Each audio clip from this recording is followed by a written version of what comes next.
Good afternoon once again, viewers. Welcome to the Bulawayo Chat. Now here with us we have His Excellency Ambassador Victor Matemadanda, the Ambassador for Zimbabwe in Mozambique. Ambassador, welcome. Thank you. Thank you so much. How are you? I'm good. Thank you. Yes, we're here in the sidelines of the ZANU PF conference. A lot has happened inside.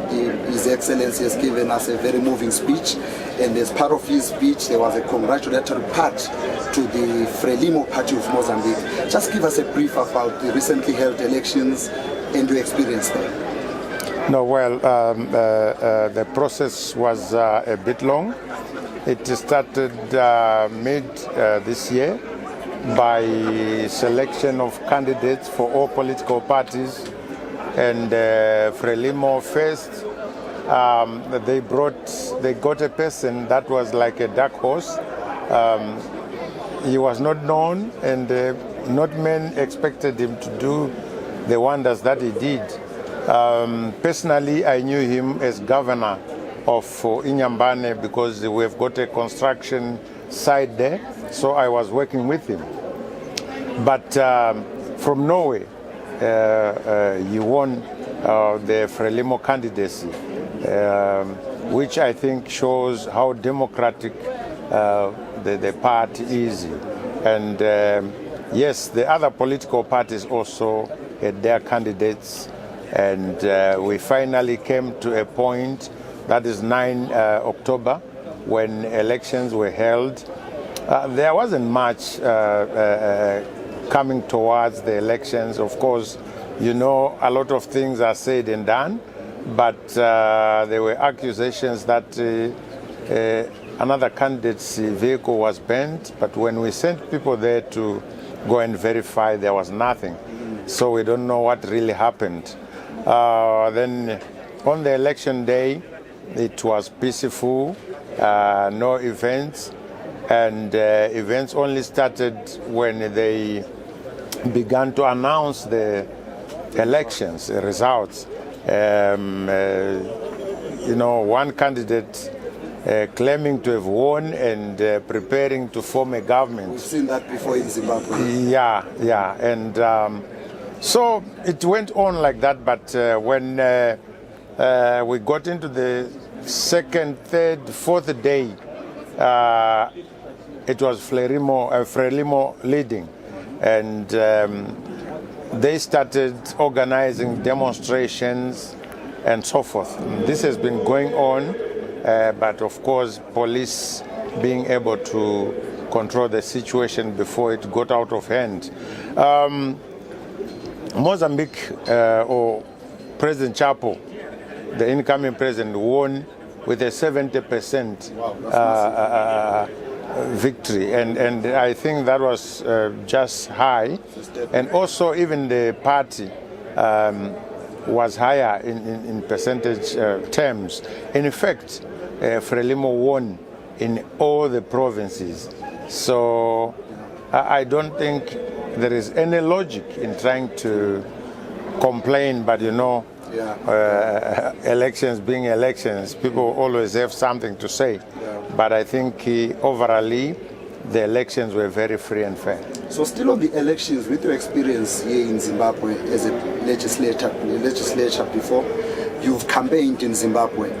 What is the role of the Western-funded NGOs in Mozambique in comparison with what we see here in Zimbabwe? No, you see, there is a general idea that is coming from the West.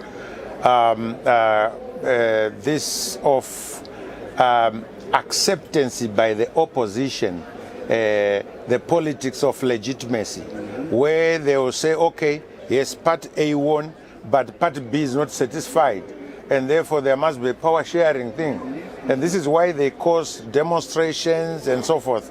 They try to put an idea that even when a political party has won, the losing opposition should always have a say. Should we say the regime change agenda exists as well? Yes, everywhere, especially to all former liberation movements. That is very live, and they are not even ashamed. They cannot hide it. It's there everywhere. And you know, the Popovich strategy They train people on demonstrating and so forth and so on, and it's going on in the region. So maybe let's just take it back historically. I know you probably operated or trained in Mozambique.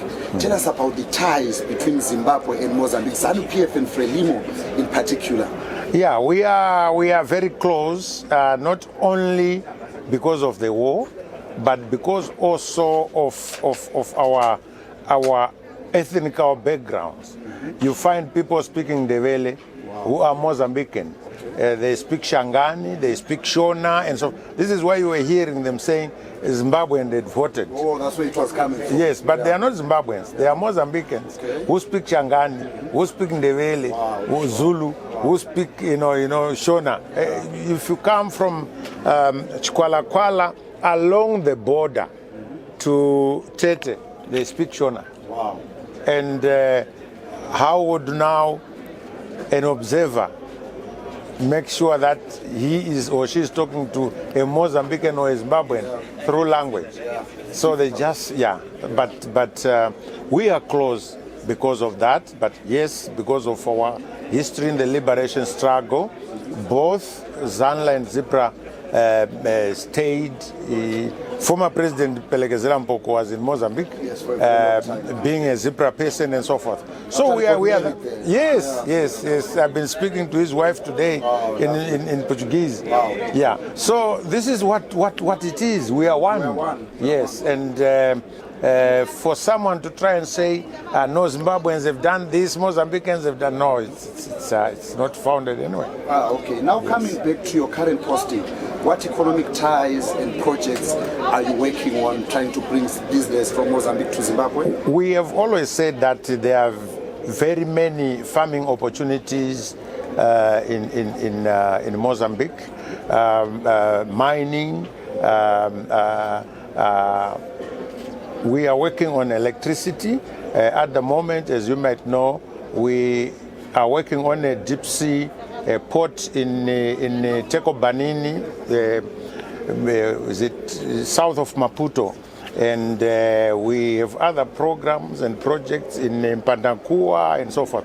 There are many projects that are being done between the government of Zimbabwe and Mozambique, but also the private sector.